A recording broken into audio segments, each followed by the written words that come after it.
اعوذ باللہ من الشیطان الرجیم بسم اللہ الرحمن الرحیم۔ باوقار عزیزوں، صبح کی حقیقی خوشی اس شخص کو نصیب ہوتی ہے کہ جو سحر کی آمد کا استقبال، نماز کی ادائیگی، قرآن عظیم کی تلاوت اور ذکر و اذکار سے کرتا ہے، اور جو اس پرکیف ساعت کو نیند کی آغوش میں مدہوش ہو کر گزارتا ہے، یعنی دوپہر تک پڑا سوتا رہتا ہے، وہ اللہ تبارک و تعالیٰ کی جانب سے نازل ہونے والے انوار و برکات سے محروم رہ جاتا ہے۔ اس لیے عزیزوں، رات کو جلدی سوئیں اور صبح کو جلدی بستر سے علیحدہ ہو جائیں۔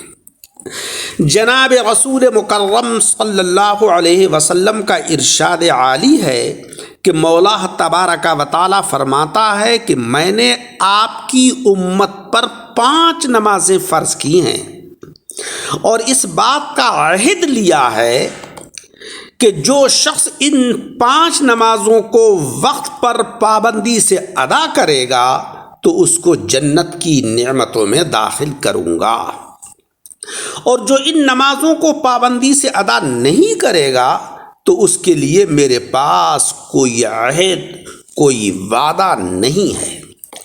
پیارے عزیزوں، نمازوں کی ادائیگی میں ہرگز کوتاہی نہ برتیں۔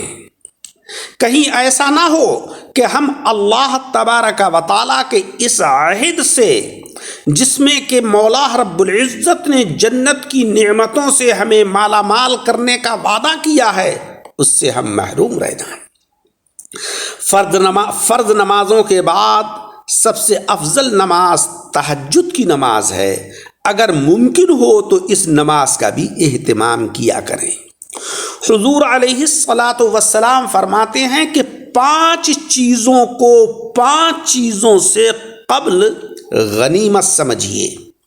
نمبر 1، اپنی جوانی کو اپنے بڑھاپے سے پہلے غنیمت جانیے، کیونکہ جوانی میں انسان کے اندر گناہ کرنے کی طاقت زیادہ ہوتی ہے، مگر وہ ان گناہوں سے اعراض کر کے اللہ تبارک و تعالیٰ کی طرف کو رجوع ہوتا ہے، گناہوں کو چھوڑتا ہے، تو اس جوانی کی بڑی قدر و قیمت ہے، وہ جوانی بڑی مبارکباد کی مستحق ہے۔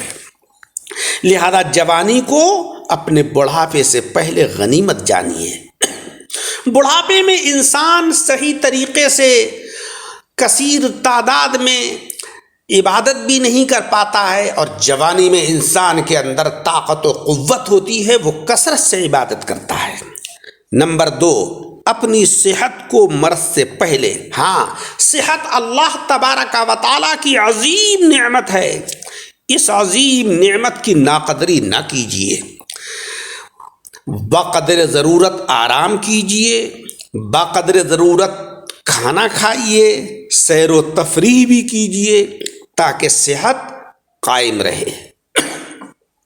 نمبر 3، اپنے مالدار ہونے کو اپنی محتاجی سے پہلے غنیمت جانیے۔ یہ نہیں کہ جب اللہ نے پیسہ دیا تو وہ پیسہ، وہ دولت اللہ ہی کے خلاف استعمال کرنے لگے، یعنی شریعت مطہرہ کی پامالی کرنا شروع کر دی، فضول خرچیاں شروع کر دی۔ اسلام میں تبذیر اور تقتیر دونوں ناجائز ہیں۔ تبذیر، فضول خرچی بھی حرام کہ جہاں پیسہ خرچ نہیں کرنا ہے وہاں پر دولت کو پانی کی طرح بہانا، یہ بھی ناجائز، اور بخل بھی ناجائز، کنجوسی بھی ناجائز کہ جہاں پیسہ خرچ کرنے کی ضرورت ہے وہاں پر پیسے کو نہ خرچ کرنا۔ نمبر 4، اپنی فرصت کو اپنی مصروفیت سے پہلے غنیمت جانیے۔ اللہ تبارک و تعالیٰ نے آپ کو فارغ وقت عطا کیا ہے، فرصت دی ہے، تو اس فرصت کا، اس فارغ وقت کا اللہ تبارک و تعالیٰ کا شکر ادا کیجیے، اس کی عبادت و ریاضت میں صرف کیجیے، اور اپنی زندگی کو اپنی موت سے پہلے غنیمت جانیے۔ آقا علیہ الصلاۃ والسلام نے کتنی خوبصورت تعلیم عطا کی ہے کہ 5 چیزوں کو 5 چیزوں سے پہلے غنیمت سمجھیے، اس میں تمہاری فلاح ہے، اس میں تمہاری کامیابی ہے، اس میں تمہاری ترقی ہے۔ اللہ رب العزت سے دعا ہے کہ مولا تعالی ہمیں عمل کی توفیق عطا فرمائے۔ آمین بجاہ النبی الکریم۔